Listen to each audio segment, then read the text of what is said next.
Coucou tout le monde, j'espère que vous allez toutes et tous bien. Je vous retrouve aujourd'hui avec une nouvelle vidéo de la série Tendance Mode Automne-Hiver 2025 et on va aborder aujourd'hui les mouvements stylistiques qui ont inspiré ces tendances, mais aussi les pièces fortes de cette saison. Est-ce que je peux ajouter quelque chose? Oui. Et elle ne t'a pas demandé, mais tu sais ce que c'est un mouvement stylistique? C'est une tendance mode qui s'inspire d'un style passé et qui le réinterprète à sa façon avec une touche moderne. Voilà, ne me remercie pas. Le premier mouvement stylistique dont je vais vous parler dans cette vidéo, c'est un grand retour du romantisme théâtral et c'est le style ère victorienne avec une réponse à la mode ultra minimaliste des saisons passées et un retour à la féminité affirmée. Cette saison, on a d'ailleurs repéré chez Chanel, chez Saint Laurent ou encore chez Ralph Lauren des silhouettes inspirées de cette époque victorienne mais complètement réinventées.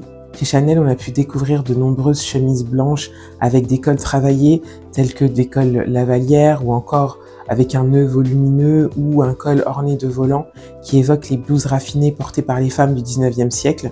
On a pu aussi remarquer beaucoup de dentelles noires transparentes qui rappellent les robes en tulle et dentelle de l'époque avec une touche de sensualité contemporaine grâce à cette transparence. Excuse-moi, je peux? Oui? On parle de romantisme, mais tu sais ce que c'est, toi? C'est une mode douce et féminine inspirée du passé. On y retrouve des matières légères telles que la dentelle ou encore la soie, et des détails délicats tels que les cols lavalières ou encore les volants. C'est un style qui met l'accent sur la sensibilité et l'élégance, sans en faire trop. Ne me remercie pas. Voilà, revenons à nos moutons. Chez Saint Laurent, on peut découvrir des silhouettes revisitées également dans une version contemporaine, avec cette jupe volumineuse qui rappelle la crinoline emblématique de l'époque, portée avec un haut en satin et de la dentelle, ou encore associée à un pull col roulé et une veste en cuir qui apporte une touche de modernité et de minimalisme. Chez Max Mara, on a pu repérer des silhouettes particulièrement revisitées. Les éléments qui rappellent l'époque de l'ère victorienne sont la taille marquée par la ceinture large qui évoque la structure corsetée et la silhouette sablier caractéristique du 19e siècle, les gants longs qui est un accessoire emblématique de l'élégance victorienne, mais aussi l'allure théâtrale et sophistiquée accentuée par le noir profond et la matière veloutée. Les éléments qui reflètent maintenant la modernité sont par exemple ici le haut col roulé épuré, l'absence de superposition et de détails ornementaux, le pantalon large qui est très contemporain. On a repéré quelques silhouettes streetwear inspirées de cette époque ère victorienne.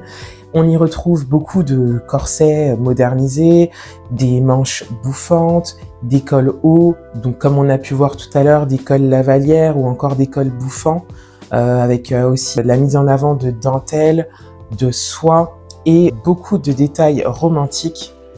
Ces looks mettent en avant une élégance dramatique entre une féminité affirmée et une touche vintage.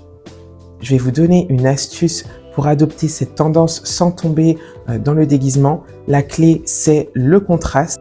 On va mixer la dentelle, les cols montants ou encore les corsets avec des pièces minimalistes pour casser le côté historique. Vous pouvez mettre par exemple une blouse avec un col lavalière sous un blazer ou encore un corset sur une chemise blanche. Ça fera tout de suite son effet et vous serez tendance sans en faire trop. Le deuxième mouvement stylistique tendance cette saison et que je souhaite aborder avec vous, c'est le style 70s. C'est un revival cyclique, sauf que cette année, il est abordé de manière plus sophistiquée. De nombreux créateurs se sont inspirés de ce mouvement pour leur défilé. Nous avons donc repéré des silhouettes dans cet esprit chez Chloé avec des lunettes XXL, des pantalons pattes d'éléphant, mais aussi des ceintures en chaîne dorées. On a pu en repérer également chez Gucci avec des matières telles que la fourrure ou encore le velours, la soie, la dentelle et toujours les lunettes XXL. On a pu voir des silhouettes très féminines et élégantes. On a repéré des silhouettes dans cet esprit également chez Fendi avec également des pantalons pattes d'éléphant. On a pu voir des vestes assez courtes et toujours ces lunettes XXL. Les couleurs qui ont été utilisées principalement par Fendi, c'est le orangé, le brun. Ce sont des couleurs très présentes cette année qui mettent en avant le côté sophistiqué des tenues. La tendance 70s, c'est des silhouettes rétro mais ultra actuelles qui nous rappellent que la liberté des styles ne se démode jamais. Ce sont des pièces qui racontent une époque sans avoir besoin de parler. On retrouvera donc des pantalons flards qui allongent la silhouette, des pièces en suédine avec notamment des vestes ou des bottes en daim. On retrouvera également, comme j'ai dit plus tôt, du velours, mais aussi du cuir, des jupes midi, des lunettes oversize, des imprimés animaliers. On en a plein cette saison. Et les imprimés animaliers qui sont particulièrement mis en avant cette saison, c'est l'imprimé vache, mais aussi l'imprimé python. Et au niveau des teintes, comme je l'ai dit plus tôt, ce sera des couleurs plutôt terreuses, telles que le marron ou encore l'orangé. Parmi les héritages des 70s, le style bohème refait surface, revisité en version boho chic, plus moderne, plus épuré, mais toujours aussi libre. Parmi les héritages des 70s, tendance également cette année, il y a le style western qui refait surface. On va retrouver beaucoup de franges, de cuir patiné, on va avoir des bottes cow-boy qui incarnent cette envie d'évasion, de retour à l'authenticité qui traverse la mode cette saison d'ailleurs. L'astuce que je peux te donner pour maîtriser cette tendance cette année, c'est de mêler l'esprit vintage et la modernité. Tu peux par exemple porter une chemise fluide qui rappellera cette époque avec un bermuda très tendance cette année et très moderne. Le troisième et dernier mouvement stylistique ayant inspiré les tendances de cette année que je souhaite aborder avec vous dans cette vidéo, c'est la tendance sociétale du moment et c'est le corporate core. Le corporate core inspire les créateurs. Il réinvente le vestiaire professionnel traditionnel avec des détails asymétriques et des pièces déstructurées, mais aussi des associations inattendues.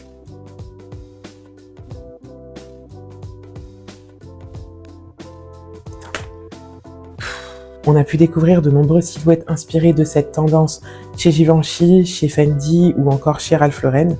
Chez Givenchy, on a vu beaucoup de silhouettes déstructurées avec des épaules XXL et une taille particulièrement marquée qui rappellent le tailoring des années 80. Chez Fendi, on a pu voir des silhouettes plus classiques avec des couleurs très actuelles comme le Butter Yellow. Et chez Ralph Lauren, on a vu des silhouettes également classiques et aussi très actuelles, de nombreuses silhouettes inspirées également d'autres mouvements stylistiques tels que l'ère victorienne. Ça en fait vraiment des silhouettes magnifiques avec le côté working girl et le côté romantique, les cols montants. Ce qu'on aime avec cette tendance, c'est que c'est une tendance très facile à porter. C'est vraiment la tendance de la vie courante. On verra beaucoup de blazers oversize ou encore des blazers comme chez Givenchy avec les épaules XXL et la taille marquée. On retrouvera beaucoup d'ensembles de costumes avec le blazer et le pantalon et en dessous le côté décalé avec par exemple un sweat. On retrouvera aussi des silhouettes plus classiques avec une jupe midi. Ces silhouettes, c'est un parfait mélange entre le bureau et la rue. On est dans un univers où le costume n'est plus réservé aux réunions du lundi matin, mais devient une vraie pièce de style. L'idée ici, c'est donc de prendre les codes du bureau, donc la chemise, le blazer, le pantalon de costume, mais de les porter à sa manière, donc plus libre, plus cool, plus street. On pourra porter le blazer oversize du coup, ou encore la chemise un peu déboutonnée. Le pantalon de costume se portera avec des baskets ou un sweat comme je l'ai évoqué plus tôt. Et soudain, toute l'allure va changer. Elle va rester pro, mais elle aura un air un peu moins coincé. Et je trouve que c'est un style qui raconte vraiment l'état d'esprit des générations d'aujourd'hui, donc la génération qui travaille, qui crée, qui veut rester élégante, mais qui souhaite être libre et apporter sa touche créative et sa touche personnelle. Si je devais te donner une petite astuce pour aborder ce style, donc être élégante sans être trop formelle, je te dirais de porter par exemple une chemise ouverte avec un t-shirt en dessous, ou encore, comme on voit beaucoup, un pull avec le t-shirt qui dépasse juste en dessous. Tu peux aussi porter un blazer avec une chemise, une petite cravate et un jean oversize, magnifique. On va passer maintenant à la deuxième partie et on va aborder ensemble les pièces fortes de cet automne-hiver. Ce que l'on peut dire sur les pièces fortes de cette saison et ce qui est super intéressant, c'est que ce sont des pièces que l'on a repérées principalement sur les réseaux sociaux ou dans la rue, plus que dans les défilés. On les retrouve beaucoup sur TikTok, Instagram ou encore sur Pinterest. Et ce qui est super intéressant en fait, c'est que ce sont des pièces que l'on peut porter facilement. En les voyant porter sur des personnes lambda, on sait qu'on peut les travailler à notre sauce selon notre personnalité. Parmi les pièces qui dominent cette saison, on a la cape, revisitée dans des versions minimalistes, presque architecturales. Elle donne une silhouette dramatique très forte visuellement, mais facile à adopter en version courte ou en poncho de pluie urbain. La deuxième pièce que l'on a vue et revue et qui est encore tendance cette saison, c'est la Barn Jacket. Cette veste qui est inspirée des vêtements de travail et du monde rural.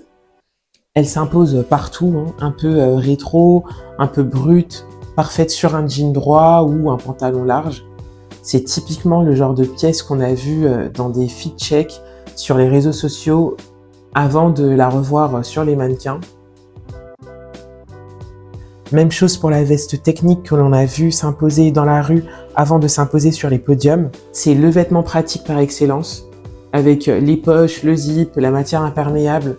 Et maintenant, elle devient aussi un statement de style. Côté bas, nous avons le Bermuda qui a été très présent cet été et qui s'impose aussi cette saison. Souvent porté avec des pièces très habillées comme un blazer, une chemise ou même une cravate, ce qui casse un peu les codes et qui représente clairement les générations d'aujourd'hui. Mais elle va aussi facilement se porter avec un t-shirt basique, un pull. Et l'association que j'adore voir avec le Bermuda, c'est les cuissardes, les bottes hautes. Je trouve que l'association des deux est vraiment parfaite. Et pour terminer, on a le rugby shirt, la pièce prépi qui traverse les décennies et qui revient porter de manière décalée, oversize, sur un pantalon de costume par exemple ou avec une jupe longue. Mais on adore la voir aussi sur une jupe courte et un jean oversize. Ce que l'on apprécie fortement dans les pièces phares que je vous ai présentées, c'est que c'est une mode plus vivante, plus spontanée. On n'attend plus les défilés pour savoir ce qui est stylé. On va sur Instagram, sur TikTok ou encore sur Pinterest. Ce sont vraiment des mines d'or d'inspiration pour les styles. C'est la fin de la vidéo, j'espère qu'elle vous aura donné de l'inspiration pour des tenues tendances et sympathiques. Bien évidemment, vous n'êtes pas obligé de suivre toutes les tendances, trier et sélectionner les tendances qui vous ressemblent. Et au vu des tendances de cette année, n'hésitez pas à fouiller dans vos armoires ou même dans les armoires de vos parents. Et si vous n'y trouvez pas votre compte, misez sur les friperies ou encore sur Vinted. Moi, j'y trouve des pépites tous les mois. Est-ce que je peux dire une dernière chose? Tu veux quoi encore? Si cette vidéo t'a plu, n'hésite pas à mettre un pouce et n'hésite pas à t'abonner pour ne louper aucune vidéo. À très vite!